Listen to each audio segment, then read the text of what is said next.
यो दुःखको समवेदना श्री कृष्ण रामका पुर्खा पुस्तकै पनि देखियो। शिव प्रसाद बरालिनको दुई शब्द अब लेखियो।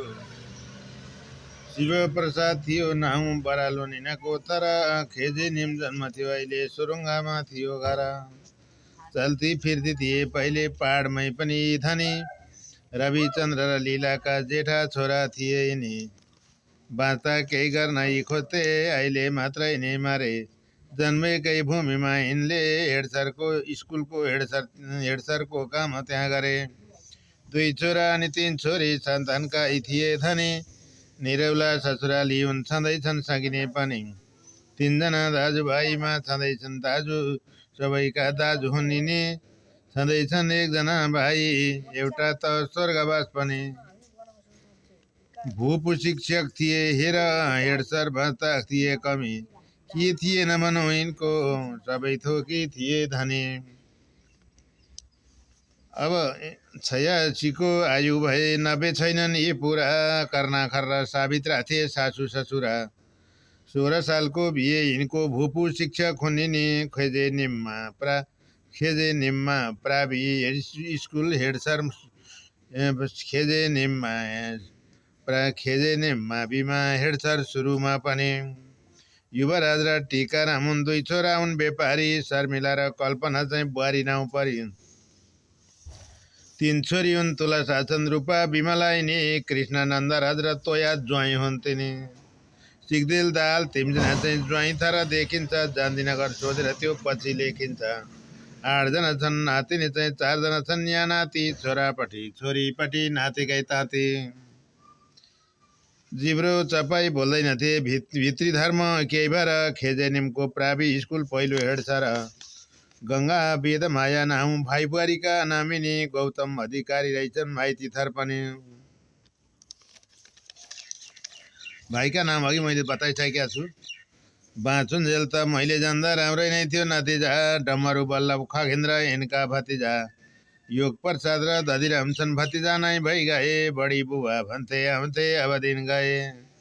रत्नमणि पारस प्रकाश धेरै नै छन् भतिजा, मैले जान्दा राम्रै नै थियो यिनको नतिजा। पुनमाया गीता लक्ष्मी पूजा छोरी हुन् यिनी, भाइका छोरी यिनका सबै छोरी हुन् तिनी। 3 जना हुन् छोरी यिनका माथि नाउँ लेखियो, भाइका छोरी छोरी बराबरै देखियो। सीता विष्णु मुना यिनका छोरी भतिजी यिनी, कहाँ कहाँ गए के थर भए जानिन पनि। 5 जना हुन् चेली यिनका कान्छी डमर कुमारी, सुनिता र पद्मा रम्बा नाउँ यी परी। 10 जना छन् भान्जा यिनका सबै चेली गरेर, सोधी सोधी नामै लेख्छु पछि तिएर। कुन गाउँमा बराल छैनन् लेखी साथै कहाँ हुन्छ, लेख्नै पर्दा अर्कै ठुलो खाता चाहिन्छ।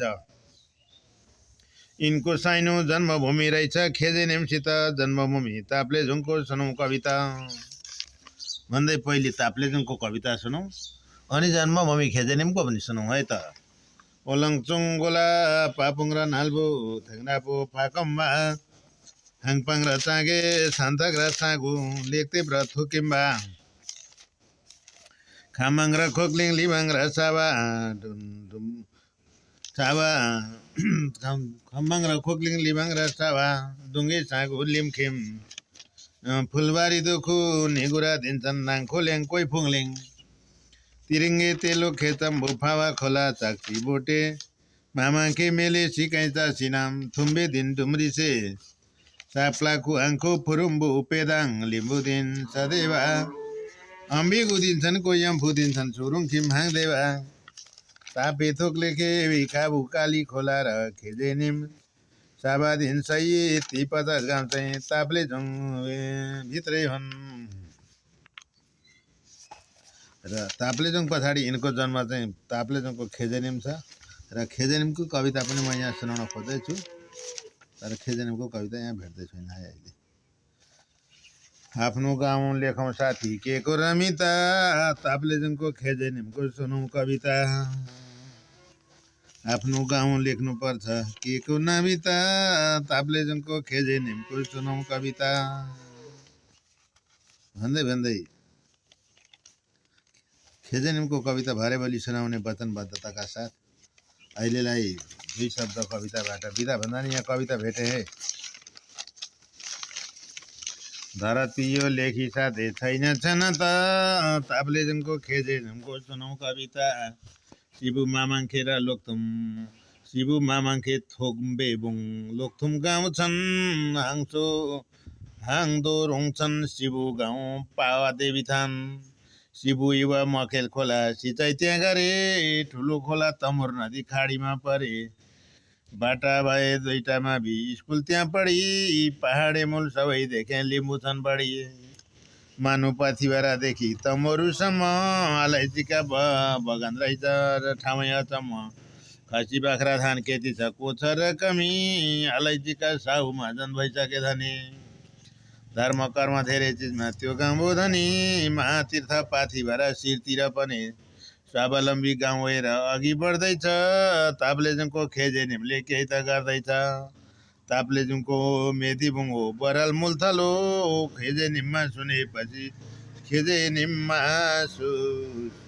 सर्यो पछि मुख्य भँगालो र कहिले जहाँ भए पनि मुख्य भँगालो खेजे निम सरेको हुनाले बराल बन्धुहरूले अवश्य यो कविता शेयर गर्न सुन्न र आफ्नो जन्मभूमिको पवित्र कविताबाट कोही पनि सुन्नमा वञ्चित नहुन अनुरोध गर्दै दुई शब्द कविताबाट बिदा।